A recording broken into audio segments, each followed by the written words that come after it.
this was a team I thought that our fan base could really get behind and be proud of. Welcome into the Scarlet Shootaround podcast, following the beat of Husker basketball. Here are your hosts, Blake and Mike.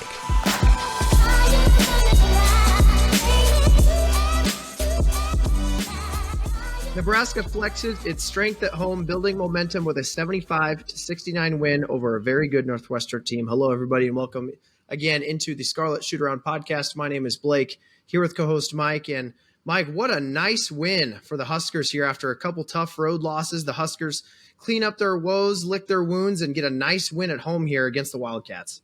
Much needed win. It is always like I say, it's always easier to do these after a win. It is enjoyable to see Husker basketball Twitter do a complete 180 over the course of, between the Rutgers game and this game. So we were the worst team in Division I basketball, but now we are tournament bound. So just part of the roller coaster ride that these next 6 or so weeks will be. Just so buckle in and hopefully it ends up as a good ride. And Mike, there's a lot to talk about in this one, both exciting-wise, maybe not so exciting-wise, good things, bad things. But let's start it off with the guy that really stole the show, especially in the first half. Josiah Allick goes for 15, 5, and 2, goes 4 of 5 from the field, hits 7 of his 8 free throw attempts. And Mike, he stepped up big time in the absence of Gary, and he made sure to find mismatches and call for the ball anytime that he had that opportunity. Hell of a job by him getting the start, in replace for Jawan. So, yeah, very, very impressive. I know when, Northwestern came out with their starters, they had four guards and one big. So starting 3 guards and a couple bigs, a lot of mismatches to have. And yeah, it was great to see Josiah take advantage of that, get to the hoop. He was finishing around the hoop, which is what you love to see. When he did get fouled, he made the free throws. As you mentioned, 7 for 8 from the charity stripe is huge.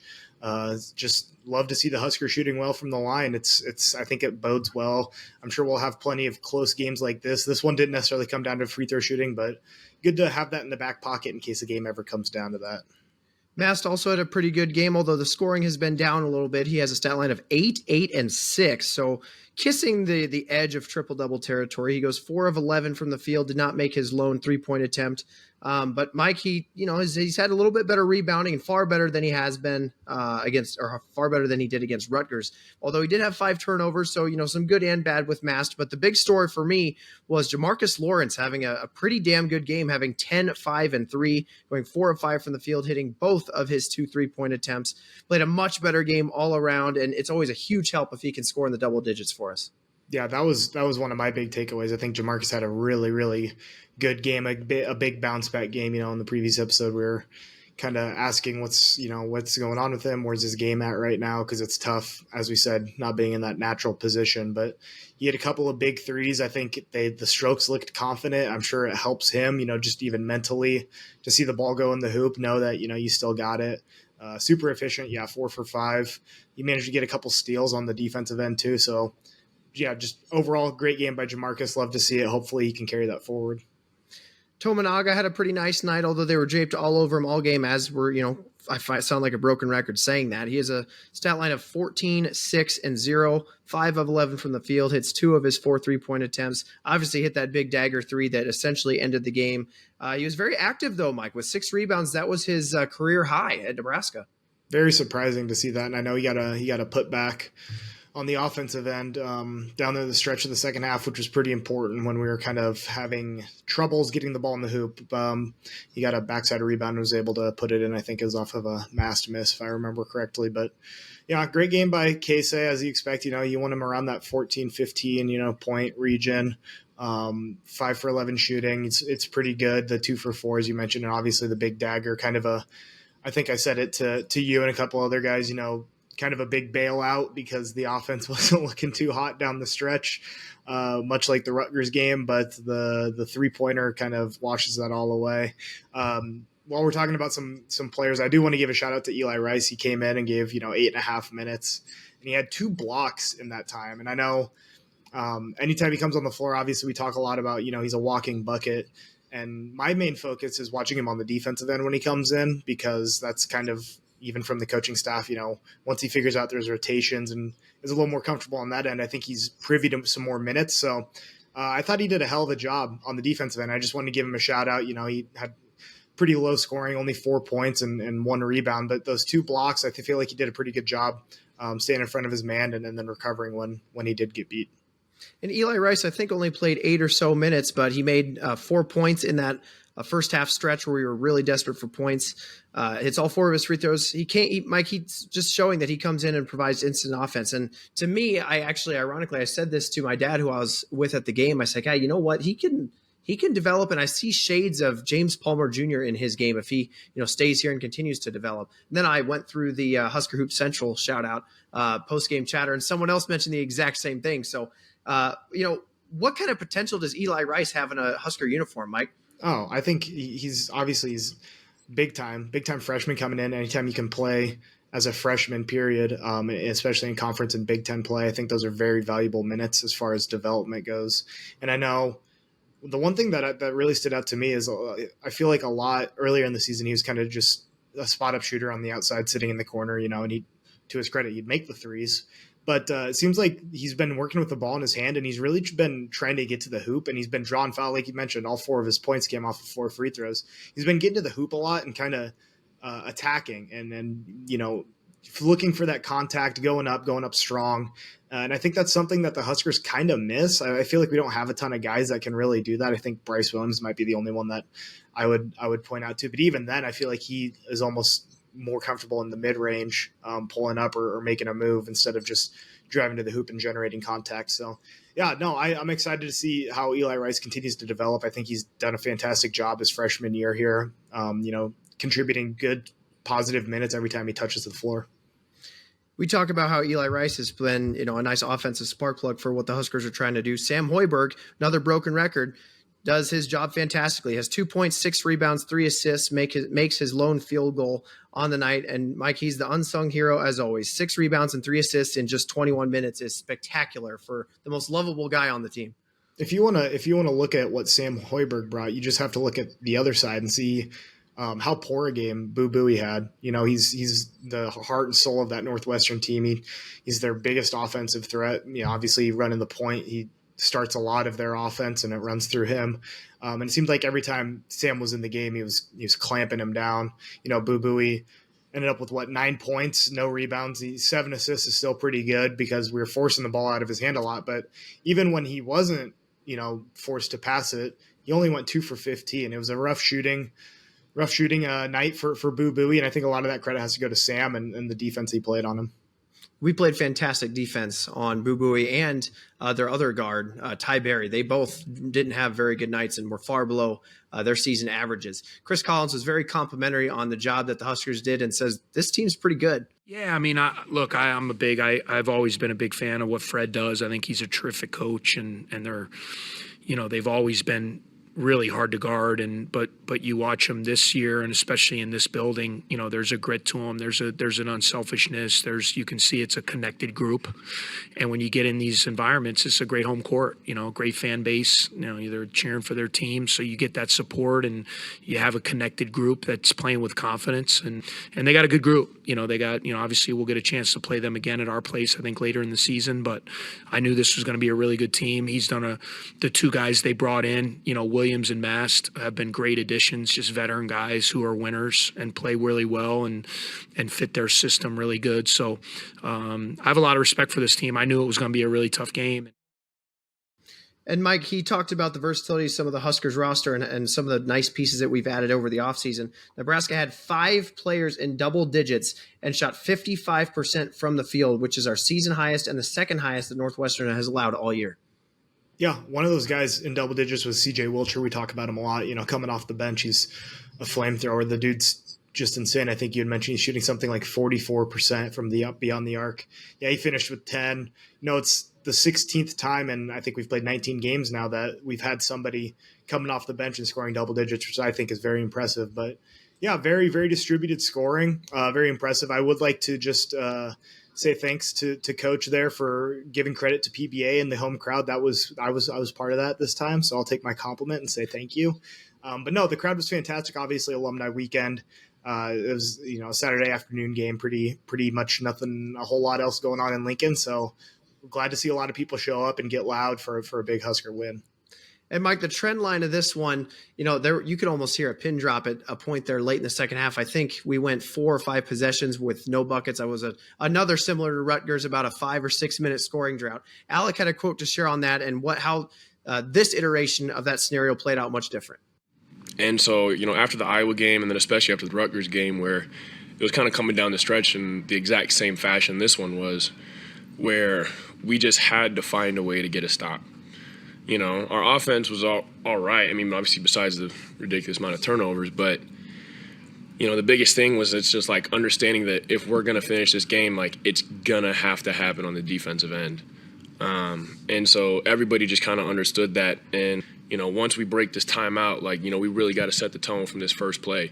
And I think there was like a stretch where we had 3 or 4 turnovers in a row or missed shot, like just bad shots, but we weren't giving anything up on defense.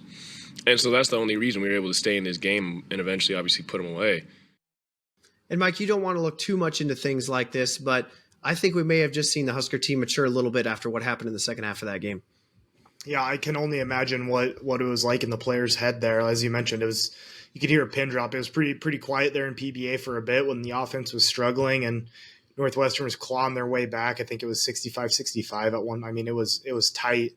And the guys didn't get tight. They stayed loose. The offense didn't look great, but like Josiah said there, it all started on the defensive end. They really clamped down, grabbed boards. They weren't giving up offensive rebounds or second shot opportunities, which was kind of a big takeaway from that Rutgers game, securing the defensive rebound and ending the possession. So yeah, credit to them. I think it's a big win, kind of maybe to prove it to themselves that if they're in that situation, they can grit one out and get it done. And they proved it to themselves and definitely to me. And I'm a big believer. I think, they learned a lot from this game and they can take that forward.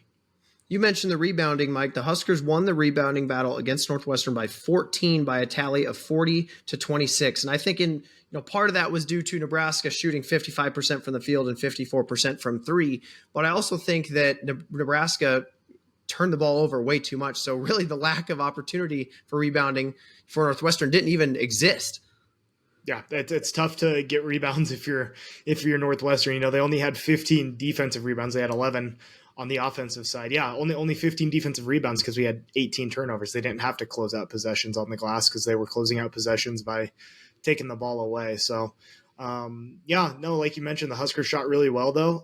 7 for 13 from 3 and 13. I think that's like half as many 3 points as we normally attempt. So we were working the ball inside a lot of points in the paint. I think Nebraska ended with 34 points in the paint. Obviously Josiah went to work early in the paint, but it kind of proved to me that the Huskers could win in a different way, that we're not necessarily used to seeing. Normally it's a rain of threes to put the other team away, but this was much more grittier, less maybe of beyond the arc action and more down the stretch free throw in the paint, stuff like that. And Mike, we mentioned in the Northwestern preview that they kind of specialize in trying to turn you over, jumping passing lanes, that type of thing.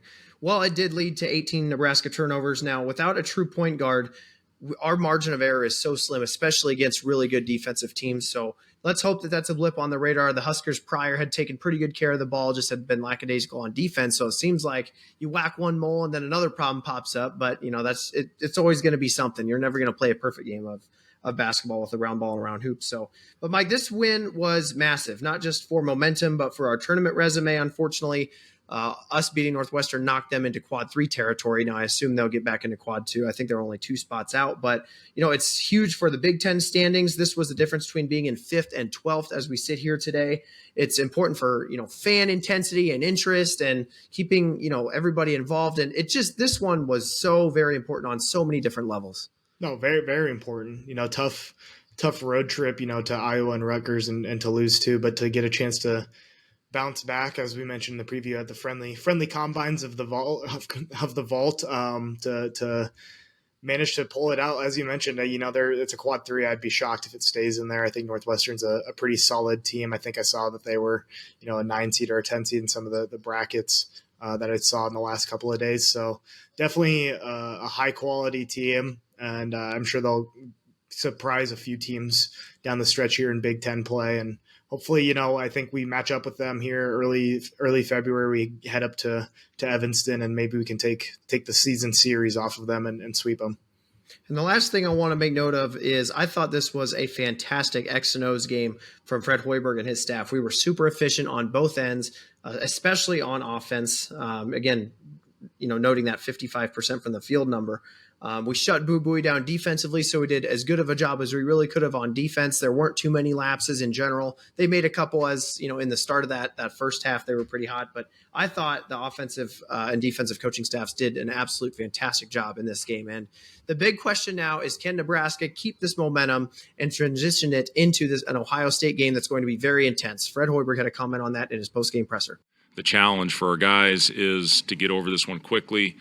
I told them we're not dancing, we're not pouring water on anybody. We're moving on, and we're going to get ready and have a business-like approach to our practice tomorrow against a team that had an unbelievable performance today. Had that game on in the coach's locker room before the game. Ohio State puts you in a lot of really tough positions, but I'm happy that our guys took care of business today against a really, really good basketball team and found a way to get the job done. And again, Mike, what an important win, but I really do think that this win is going to help in the maturity of this Husker basketball team. So let's hope that we continue to see some development on both the maturation side and the and continuing winning, for lack of a better term. So wrapping this one up, Nebraska shoots 55% from the field, 54% from deep, 80% from the charity stripe, and has 18 assists to 18 turnovers. Northwestern, on the other end, shoots 38% from the field, 32% from three, 65% from free throw, and had 17 assists to 7 turnovers. So we've shared our thoughts. Let's get into what you guys shared on Twitter. So Husker fans, let's hear from you. But before we get into that, Mike, I believe you have an ad sponsor to share. Yes, I do. This segment is brought to you by Tax and Business Consultants, providing all of the tax, accounting, payroll, and consulting that your business needs. They partner with you to specifically tailor strategies suited to you and your business. Committed to positive client outcomes since 1961, they have been relieving stress related to taxes in all forms. Their offices are located in Blair, Columbus, and Lyons, so give them a call at 402-426-4144 or visit their website at www.tbc.tax. That is T as in Tominaga, B as in Bryce Williams, and C as in Coach Hoiberg.tax. Once again, that phone number is 402-426-4144. Go Big Red. Always want to thank everybody over at Tax and Business Consultants, Brett and Kelly, for helping us out on the financial side of things. And again, if you're interested in joining a sponsor spot on the show, make sure to DM us on Twitter or shoot us an email at scarletshootaround@gmail.com. Okay, Mike, let's get into it. Starting off with Huskin Fanatic. He says, do you remember yesterday when we stopped one of the best point guards in the country? Here's Boo Buie's season average compared to yesterday's game. Averaging 18 points a game, held him to 9. Averaging 44% from the field, held him to 13. Averaging 34% from 3, held him to 17. And averaging 3 rebounds, and he had 0. So again, Mike, what a fantastic job we did on one of the best point guards in not just the Big Ten, but in the country. No, like you said, I think credit has to go to the defensive coaching staff. Honestly, I feel like Boo Buie was in a lot of pick and roll action as the primary ball handler, and I think the defense did a great job of guarding him in that position. If they're giving up looks, they're pretty tough looks. He didn't have a lot of open looks, and if he did, we were fortunate enough that they didn't go in. But getting the ball out of his hand, as I mentioned earlier, he ended up with 7 assists. But if you're going to make other people beat you on Northwestern, I think that's kind of the key to it, is hold Boo Buie in check, and we did a heck of a job doing it. Along with that comment, Sam Hoiberg Fan Club said Hoiberg played awesome defense on Buie, referring to Sam. Held him to 9 points, best defense I've seen on him all year. And we've kind of seen the Sam Hoiberg in the defense against Jameer Young last year against Maryland, in the defense against Chucky Hepburn last year against Wisconsin, and now against Boo Buie. He's turning into a pretty damn good defensive specialist. Yeah. I just want to say I think he's probably one of our best perimeter defenders. Honestly, you put him on a guard, and he's going to do the most to lock him down. So yeah, just shout out to Sam Hoiberg for his performance. Sam Hoiberg, a follower of the show as well. So if you're listening in, Sam, well done last night. Zach Jamar says, great W, but this team desperately needs to find a person to get to the rim during droughts. The last 2 games, we've had far too many turnovers trying to get to the rim in traffic. They're not taking advantage of their free throw shooting either, need to abuse teams when in the bonus. And Mike, I think all of those things kind of go a little bit together. We're used to seeing James Palmer Jr. and Isaac Copeland and some of those guys from not too long ago being able to drive in the lane, draw a foul at any moment in the game and really force their will on their opponent. We don't have that kind of guy on this team. I seems like I make it a key of every game. Can we get the other team into foul trouble? Well, we've kind of consistently struggled to do that unless it's just being a tightly called game in general. But as it goes for the turnovers, I hope this is a one-off game. Northwestern specializes in turning you over, but 18 turnovers is not going to be something that's going to lead us to many victories, Mike. No, it's not. I do want to say though, I think. Especially down the stretch there in the second half when we were in a bit of a drought, I feel like we weren't really settling for a lot of deep shots. The shots that we got to take, sans turnover. I feel like we were attempting to get to the hoop, which I think is a positive note, especially after the Rutgers game. I feel like we didn't, drive to the hoop a lot. Well, it's a little bit different when you have Cliff Mwaye guarding the hoop for Rutgers, but I feel like they were trying to get to the hoop, but Northwestern had active hands. They were reaching in, they were grabbing the ball and taking it away, which credit to them. But I did think that was a positive change. I like the attempt at least to get to the hoop and get an easier look or maybe draw a foul when we're struggling to get the ball in the hoop. So I thought that was a positive change. But yeah, I agree. I hope it's a one-off. Definitely have to take better care of the ball. Yeah, 18 turnovers is not going to win you a lot of games. It's just like against Rutgers where we had 25, gave up 25 awesome offensive boards. It's another stat where you're just not going to win a lot of games. So happy they could pull it out, but definitely something that needs to be fixed. Connor Houston says, another big win against a team who's had our numbers in years past. I believe we broke a 7-game losing streak to Northwestern, so that's always nice to see. But boy, if I'm Fred, I'm absolutely laying into the guys about lack of hustle on the glass and lazy passes and ball handling. Nice to get back to even in big play, but we need to steal some on the road eventually. And Mike, he's saying something that is definitely not a secret. We have got to find a way to win a game on the road. Now, thankfully, next one's at home, but at some point, we're going to have to win a game or two on the road in the Big Ten. Yeah, you got to find a way. It would have been great. Minnesota was a great opportunity. Rutgers obviously was a great opportunity. Coming up after this Ohio State game, we got Maryland on the road. Maryland's kind of been up and down this season, so I think it's another good spot. Unfortunately, it's halfway across the country, so travel is a little tough for the guys, I'd imagine. But you got to find a way to win on the road. But taking care of business at home I think it's always kind of the first step. If you protect home court, that's I think that's a good portion of the battle, and then just steal a couple on the road to kind of pad the resume, help you out a little bit there in the conference rankings, and see what you can do from there. Tyler Worrell says turnovers about killed us, but the men stepped up when it counted. Jacob Wright says we can't win away from Lincoln. He did love the throwback unis. Don Sauberan said too many turnovers, better on the boards. Offense stopped cutting in the second half, but ecstatic for the win. So a little bit critical of us, but again, a win is a win. Whizbang Hoops said, Sam lockdown boo boo. It was beautiful to watch, as we commented on. And Andrew Hansen says, we obviously did a great job scouting Northwestern with all the pick and roll plays. Tominaga. And Mike, when I tell you again, I was sitting by my dad for this one and my younger brother. When Tominaga made that shot, it was the nervous air in the vault for that 30-second shot, or 30-second possession rather, was something that you see in movies. And that shot really, and I don't say this to exaggerate, but the shot really felt like it was in slow motion. I could almost feel myself crouching to try to see if it was online with the hoop when Tominaga released it. But when that bucket went in, I turned and just hugged my dad, and there may have been a tear involved in that one as well. Obviously a massively clutch shot, and I think you need guys like that as the season goes on. You need somebody that can make a big shot in a big moment. I'm going to stick by it and be a little critical. I think it's a massive bailout. The offense wasn't great down the stretch, but great players make plays when their number gets called, and that's exactly what Tominaga did. So all the credit to them. I'd love to see us score more than 10 points in the last 9 minutes of the game, but they got enough and made enough to get it done. So a win's a win. Jason Palmer says, huge win without Juwan. Just keep finding a way at home, especially without him. And Mike, I actually want to comment on this one. We talked about Alec and what a great job he did, but pretty good job rebounding without what was probably our best rebounder as well in Juwan Gary. So hopefully we can get him back for Ohio State, but we did pretty well in his absence, at least for this one.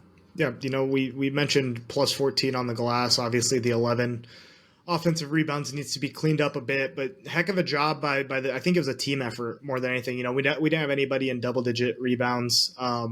Mast had 8, Bryce Williams had 4. You talked about Tominaga with 6. You don't typically see that. Sam Hoiberg had 6 from the guard position as well. So real team effort to clean up the glass. Maybe that was a bit of a focus after the Rutgers game. More team focused rebounding. Everybody get for the ball, maybe not trying to break out quite as much for easy buckets. And yeah, no, like you said, I think Jawan is probably one of our better, or if not our best rebounder. So to see him do it, without him on the floor it was big. Hopefully he gets back soon. It sounds like, calf strain and kind of day to day. So we'll see. Obviously, hope he gets completely healthy before he comes back. Don't want to, risk re-injuring anything. So big to prove they can win without him, but can't wait to have him back. Haley Kroll says Josiah stepped up big to fill in for Jawan. Defense got better in the second half, got sloppy with turnovers, and it nearly cost them, but a win is a win. So thank you for the comments there, Haley. Huskers Oracle says just a huge season-defining win. Loss would have made this season eerily seem like the 2019 squad, which faded into the NIT this year, and this team now has a different look and feel. And I tend to agree with that. Again, with a vast majority of scoring options, this team just feels a lot deeper and a little bit more not threatening to lose an injury and have something derail the season that way.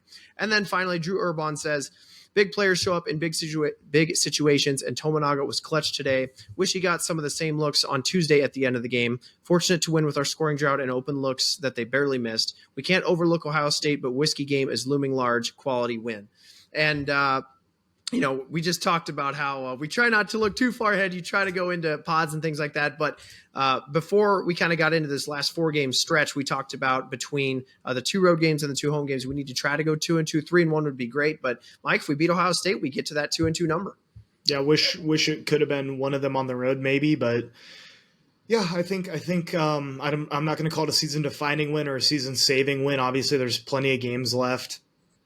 We know this team is resilient. They can bounce back, and I think they proved that here after a couple tough losses to come back home and get a big dub. So, yeah, 2 games left in the January slate that we'd kind of said will be kind of big for us. If we pull out a couple dubs there, I think we end up 5-3, I want to say, in January, which would be a pretty great record. If you had told me that beforehand, especially with a win over Purdue, which will be massive for the resume going forward, I'd be very happy. If we end up with a similar number of wins in February, I'd be ecstatic with that too, and manage to get to, 11, 12, 10 wins in conference. I think that's a pretty good number to shoot for, maybe hopefully above 10, but 11, 12, somewhere around there.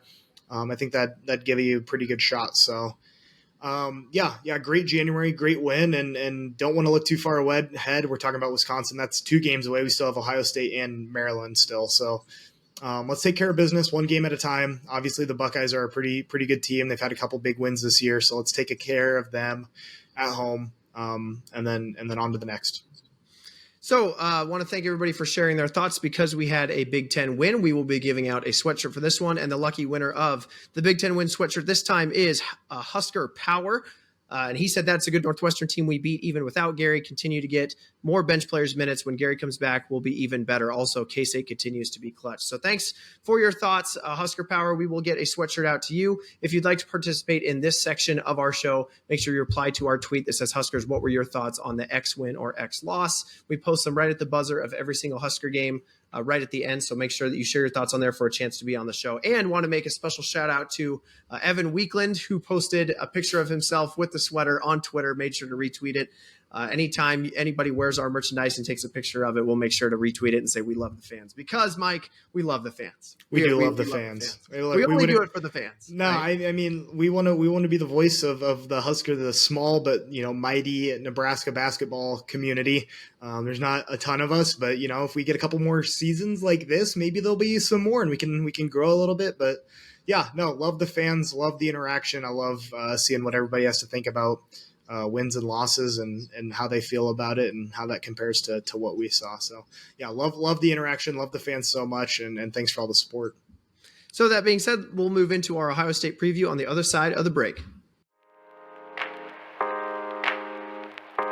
You are listening to the Scarlet Shootaround podcast.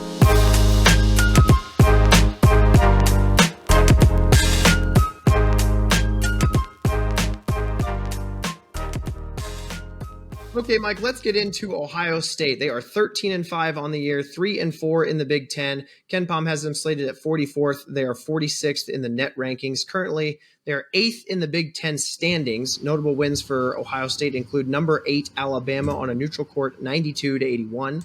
Number 91 Rutgers at home, 76-72 in a thriller, and number 94 Minnesota at home, 84-74. Notable losses for the Buckeyes include number 108 Penn State on the road, 83-80. Number 96 Indiana on the road, 71-65, and number 79 Michigan on the road, 73-65. So not many quality wins sitting there on Ohio State's resume, which is why they're projected out of the tournament as we sit here today. But this plays as a quad 1 game for them and a quad 2 game for us. Ken Pom shows they are 40th in the country on offense, 8th in the Big Ten. Defensively, they are 61st nationally, 9th in conference, and tempo is 291st in the country and 10th in conference. So, Mike, again, looking at Ohio State from a bird's eye view, what do you take away from this team? I think the biggest thing that stood out to me, especially given the Rutgers performance and the struggles that Nebraska had with turnovers, is their defensive turnover percent. This isn't a team that turns the other team over a lot, I should say. They're 243rd in the country, only 13th in the conference, so next to last in the conference, turning the other team over. So hopefully that bodes well for the Huskers, taking care of the ball a little bit better. The other thing that stands out to me is they don't prevent other teams from shooting the three very well. Teams are shooting, 38, 39% from three. That's 12th in the conference. So, the Huskers shoot the most threes per game in conference. They shoot the most threes per field goal attempted in conference. So, that kind of helps, that kind of leans into what Huskers want to do. And hopefully they'll be able to take advantage of that. Obviously, Ohio State's got a pretty good team. They're 44th in Ken Pom. So definitely not a team that you can, snooze against and just wake up and roll out of bed and beat them. Definitely have to show up and perform to your highest. But I think it's a good matchup for the Huskers. And again, we can't forget, or we'd be remiss to leave out that Ohio State won their preseason tournament. I forget who was all involved in that, but they beat Alabama, I think Western Michigan and Santa Clara all in that event. So they did a really nice job. They were really on a heater. I believe they got all the way up to 8-1 at one point this year, and then had the tough road loss at Penn State. But they've been on a little bit of a cold streak here in January, losing to Indiana, Wisconsin, and Michigan 3 straight before beating Penn State in their most recent outing on this past Saturday, aka yesterday. So they're going to be on a little bit of a short break as they come into Lincoln. But looking at their roster, Mike, they have some pretty good guard play. It kind of starts with Bruce Thornton, their point guard, a 6'2 sophomore, averaging 16, 3, and 4, shooting 41% from the field, 32% from 3. His shooting numbers are down a little bit from last year. I think he was shooting closer to 38, 39% from deep last year, but he's still a pretty good defender, averages 1.4 steals a game. A shooting guard, they have Roddy Gale Jr., a 6'4 sophomore, averaging 14, 5, and 3, shooting 45% from the field, 29% from 3. His three-point shot is down 14% from last year, but he did have a stat line of 32, 6, and 5 against West Virginia game that went into overtime. His only downside is he's averaging 3 turnovers a game, so he struggles to take care of the ball a little bit. And their biggest third power that they have, Jamison Battle, the Minnesota transfer, a 6'7 senior, averaging 14, 5, and 1, shooting 47% from the field, a whopping 45% from 3.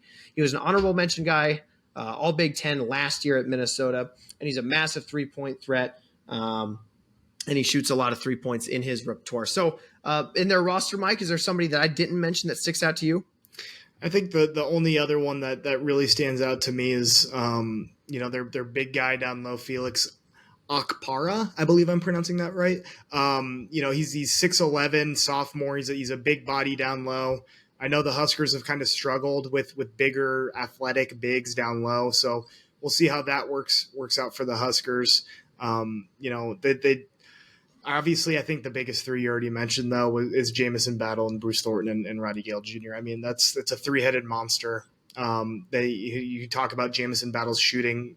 It's incredible. So he's basically shooting just as well as, you imagine a CJ Wilcher, except he's bigger. So pretty big nightmare to match up against. I think it's some of the best guard play we'll probably see right after we said that about Boo Buie. So another tough matchup for the guard play. So the defense will have its hands full. But yeah, no, I think you mentioned the kind of the big three. Evan Mahaffey, I believe is how you pronounce his name. He's a 6'6" sophomore. He doesn't shoot a lot of threes. He kind of plays their three spot, in that small forward. He doesn't generate a lot. He doesn't score a lot. In fact, they're 312th in the country in scoring from that position. So not a guy that's going to score a lot. So it really just comes down to those three that you had mentioned right off the bat. I think how they go is how Ohio State goes. They're 227th in the country in bench minutes. They're not incredibly deep. And like I said, the defense is going to have their work cut out for them with those three. We'll see what kind of game plan the Huskers bring. One other guy that I suppose we didn't mention, their backup big, their sixth or seventh guy, Zed Key, a 6'8" senior, averaging 9, 5, and 1, shooting 57% from the field, 33% from three. He's their best scorer off the bench from an average standpoint, but his key is he's a very, very good offensive rebounder. I believe he's top 50 in the country in offensive rebound percentage, so something to keep an eye on there. And then they do have a really good freshman, Scotty Middleton, a 6'7" freshman, averaging 5, 2, and 1, shooting 38% from the field, 40% from deep. He was a 5-star recruit, and I believe he's based out of New York, and he's their best three-point threat off the bench, so just kind of make sure that we keep an eye on him as well. But Mike, offensively, this is not a great shooting team. They're short of expectations with what is on their roster. They're 140th nationally and 11th in conference in three-point percentage, 165th nationally and 8th in conference in two-point percentage. They attack the offensive glass pretty aggressively. They're 30th nationally there and 3rd in the Big Ten in offensive rebounding percentage. They're relatively a good free throw shooting team at 51st nationally, 4th in conference, and they do play at a snail's pace on the offensive side, similar to kind of what we saw with Northwestern, playing at the 282nd fastest pace, aka slow, nationally, and the 12th fastest pace, again, aka slow, 12th fastest pace in offensive tempo in the Big Ten. So, offensively, I don't think they're anything threat, but Mike, this team is a defense-first team, and they have a couple defensive specialists that are both averaging over a steal a game. Yeah, big worry. I think the biggest worry for me, as you mentioned, kind of their 3-point shooting off the bench, and it's Scotty Middleton there shooting 40%. The biggest worry for me is, you look at Nebraska's numbers, and I think anybody that's watched, a handful of Nebraska games is kind of seeing our defensive game plan. We like to double in the paint and force teams to beat us from deep.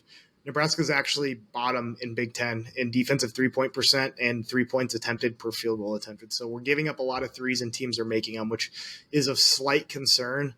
So we'll see how that matches up. You mentioned that they're not maybe shooting as well as they would hope, and I guess we can hope that continues. It does give me a little bit of pause to see how many threes that the Huskers are giving up on the defensive end. But if it's working, it's working. If Roddy Gale shoots how he's shooting this year and not last year, that'll be big for us. But we'll see how it turns out. They're a solid squad, so it's going to be a tough go. So again, just going through some of the defensive numbers that Ohio State throws at you. They don't defend the 3 as well as the 2. They're 11th in the conference in defensive 3-point percentage, but they're 5th in the conference in defensive 2-point percentage. They play pretty good defense without fouling. They're 27th nationally and 1st in the conference in defensive free throws attempted per field goals attempted. They prevent assists on defense. They make you work really hard. They're 12th nationally and 4th in the conference in defensive assists per field goal made.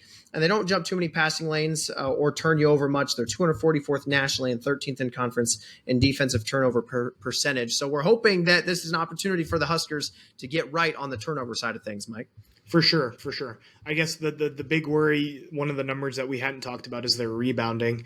They're 3rd in the conference in offensive rebounding, and they're 3rd in the conference in defensive rebounding. So pretty solid rebounding squad. In fact, their offensive rebounding is 29th in the country. So going to be a big focus for the Huskers. I know in these last couple of games, the offensive, defensive glass for the Huskers closing out possessions has been a little worrisome, it's been missing a bit, to be frank, especially against Rutgers. So another great rebounding team, going to have to focus up and block out and secure the ball and those possessions. That's another thing to focus on. This is a good rebounding team, so Huskers will have their handfuls there. But like you said, hopefully the turnover bug, this is kind of a chance for a get-right game. Okay, Mike, so let's get into some predictions. Ken Palm is predicting a 76-73 Nebraska win. Torvik projecting a 75-74 Nebraska win. So Torvik actually a little bit lower on us, which has not been the trend this year. So let's have a projected spread of Nebraska -3. Mike, where are you leaning here? I think I'm going to ride the wave that is Nebraska in Lincoln because 4-0 in conference at home. They just shoot lights out when they're in PBA at the Vault, and the crowd has done a heck of a job so far this year. I can only imagine how big they'll be for this Ohio State game. Obviously on a Tuesday, not quite the Saturday matinee that we had for Northwestern, but I think the crowd's going to show up. I think they're excited about what this team's doing this year. I think the Huskers are a very tough go, and they're even tougher at home, obviously. So I think the Huskers pull this one out. I'd lay the points once again. This is never financial advice. Don't listen to me, and don't tweet at me if your bet misses or something. So I'm seeing somewhere around, like, I think the Huskers are going to shoot well from three, as they tend to do. I think they'll score a couple more. I think there's going to be somewhere around like a 79, 74, 73. So I take Huskers by 6 or 5. I think it's going to be a pretty close game. Another nail biter. I know my fingernails are not looking so hot after that Northwestern game. So hopefully the Huskers can help me out a little bit and put them away early and just hold on to a big lead. But yeah, I see a 6 or 5 point win for the Huskers at home. I'm also going to take Nebraska, Mike. I think the Huskers have been lethal at PBA. As you mentioned, we're 12-1 at home, which I think is the second best record in the Big Ten, only behind Purdue, who has not lost at home yet this year. Ohio State has not won a true road game yet this year. They won some neutral sites, but they have struggled on the road in Big Ten losses on the road at Penn State, at Indiana, and at Michigan. I'd venture to say that probably 2, if not all 3 of those teams have lesser talent than Ohio State does, but they can't seem to get their own road bugaboo out of the way. So I think that plays in the Huskers' favor. And again, I think Nebraska is going to need to rebound well. We cannot give up too many second chance points. We've seen that it was a huge problem at the rack. We need to make sure that we control the offensive glass. Don't give Ohio State too many second chance points. I assume they'll get a couple just based on them, building their entire offensive philosophy around it in a way. But Juwan Gary, even playing a small amount of time, maybe 10 minutes in this one, if he can get healthy, that would be a huge advantage for the Huskers in this one. My score prediction, Mike, 75-71 Nebraska, as you mentioned, in a nail biter, but most importantly, a cover.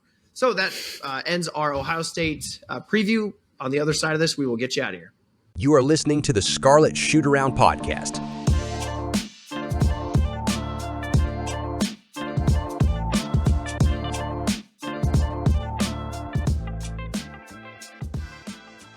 So I want to thank all of you again for following and listening to the Scarlet Shootaround podcast. I think we just eclipsed 250 Twitter followers tonight, which is super cool.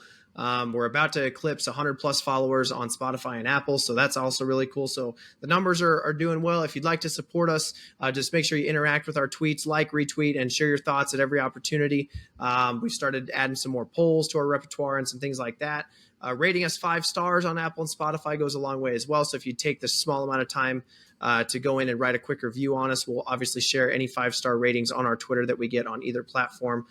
So make sure you help us out there. Outside of that, make sure to follow us on Twitter to get involved in those conversations, for a chance at the show, to get involved in our sweatshirt giveaways, et cetera, et cetera. On YouTube, Mike runs the YouTube and posts all the YouTube podcasts up there a day or two after we post them on Apple and Spotify. So make sure to subscribe over there. And finally on Instagram at Scarlet Shoot Pod, where we'll post random miscellaneous photos that involve Husker basketball and the podcast. So with that being said, let's make sure we get a big win and keep this momentum rolling at home against Ohio State at PBA. For myself, Blake, and co-host Mike, go Big Red. Go Big Red, baby.